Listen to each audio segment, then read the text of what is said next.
চোরের ওপরে রাগ করে মাটির থালায় ভাত খাওয়ার মতো হচ্ছে। মাননীয় সদস্য শ্রী নওশাদ সিদ্দিকী, আপনাকে আমি 2 মিনিট এক্সট্রা সময় দেব। 2 মিনিট এক্সট্রা সময়। Thank you sir, thank you sir. এত বিলে আপনি অবজেকশন দিয়েছেন, হ্রাসের প্রস্তাব দিয়েছেন, সেই জন্য ধন্যবাদ sir. The West Bengal panchayat second amendment bill 2026 বলতে দেওয়ার জন্য। পঞ্চায়েত লেভেলে দুর্নীতি হলে তার প্রধান বা উপপ্রধানকে শাস্তি দেওয়ার জন্য অলরেডি বিধান আমাদের আছে।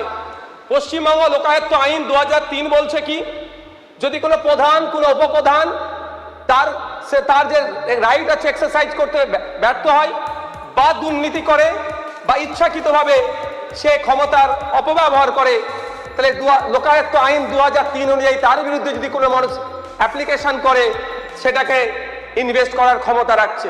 শুধু তাই নয়, প্রিভেনশন অফ করাপশন অ্যাক্ট 1988ও বলা আছে।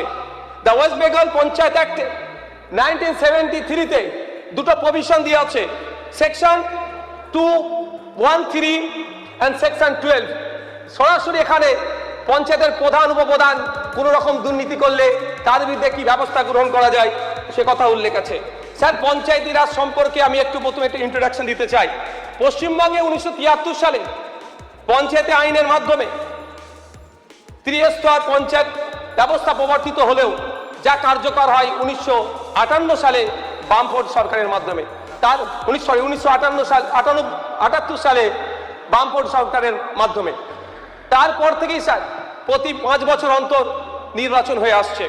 1978 সালের জুন মাসে এই 1973 সালের পশ্চিমবঙ্গের পঞ্চায়েত আইনের অ্যামেন্ডমেন্ট নিয়ে এসে সফল প্রথম পঞ্চায়েত নির্বাচন পশ্চিমবাংলাতে হয়, যার এই ভারতবর্ষের পঞ্চায়েতি রাজ ইতিহাসে এক সফল মাইল ফলক হিসাবে বিবেচনা করা হয়।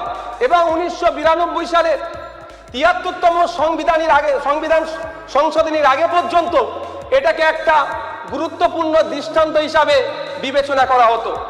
আসলে স্যার, পশ্চিমবঙ্গে প্রথম পঞ্চায়েত নির্বাচন 1956 সালে হয়েছিল, আইন তৈরি হয়েছিল 1956 সালে, ওই বছরই নির্বাচন হয়েছিল। তারপরে দ্বিতীয়বারের জন্য 1963 সালে আইন তৈরি হয়, নির্বাচন হয়। কিন্তু দুটো নির্বাচনীতেই দেখা গিয়েছে গ্রামের খেটে খাওয়া মানুষের অনুপস্থিতি এবং তাদের পঞ্চায়েতে তাদের অ্যাচিভ তারা করতে পারতো না। ফলে ত্রিস্তরীয় পঞ্চায়েত ব্যবস্থা 1978 নিয়ে এসে প্রথম লক্ষ্যই ছিল ক্ষমতার বিকেন্দ্রীকরণ ঘটিয়ে তৃণমূল স্তর পর্যন্ত এর পরিষেবা পৌঁছে দেওয়া। এক সময় গান্ধীজি গ্রাম স্বরাজের কনসেপ্ট দিয়েছিলেন, গ্রামের হাতে ক্ষমতা, স্বশাসনের যে গণতান্ত্রিক বুনিয়াদ তার সার্থক অনুশীলন গ্রাম পঞ্চায়েতের মাধ্যমেই সম্ভব। স্যার, পঞ্চায়েত হচ্ছে আসলেই স্থানীয় সরকার, ক্ষমতা বিকেন্দ্রীকরণ এবং স্থানীয় সরকারের টাইম নেই স্যার। স্থানীয় সরকার প্রয়োজনে স্থানীয় সরকারের প্রয়োজন, কারণ গণতন্ত্রের প্রসার ঘটে। স্যার, গণতন্ত্র আর উন্নয়নের সাথে এই প্রশ্নই অবিচ্ছেদ্যভাবে একে অপরের সাথে জড়িয়ে আছে। স্যার, কেন্দ্র সরকার বলুন বা রাজ্য সরকার যে কোনো প্রকল্পই স্থানীয় সরকার বা পঞ্চায়েতের মাধ্যমেই সম্পন্ন করে। পঞ্চায়েতকে তাই ফান্ডামেন্টাল ইউনিট অফ ডেমোক্রেসিও বলা যেতে পারে। কিন্তু আমরা কি দেখছি স্যার, কি হচ্ছে এই বিলের মধ্যে, সংশোধনীর মধ্যে? ক্ষমতার কেন্দ্রীকরণ, সেন্ট্রালাইজেশন। যে কাজটি বিগত দিনে তৃণমূল সরকার শুরু করেছিল, এই বিজেপি সুন্দরভাবে তাই সেটাকে প্রাতিষ্ঠানিক রূপ দেওয়ার চেষ্টা করছে। আমরা নির্ভর হলে কি স্যার দুর্নীতি মুক্ত হয়ে যাবে? আমাদের জগন্নাথ বাবু বলছিলেন 100 দিনের কাজের কথা, আবাস যোজনার কথা, যত ধরনের দুর্নীতি হয়েছে আমি দায়িত্ব নিয়ে বলতে পারি, যদি সোশ্যাল অডিট হয় পঞ্চায়েতের সদস্য থেকে যারা আধিকারিকরা আছে তারাও এই দুর্নীতির সাথে জড়িয়ে আছে, এটা প্রমাণিত হবে। তাই স্যার, শুধু স্বজন পোষণের কথা বললেই এটা এই আইন নিয়ে আসলে স্বজন পোষণ মন্দ হবে আমি বিশ্বাস করি না।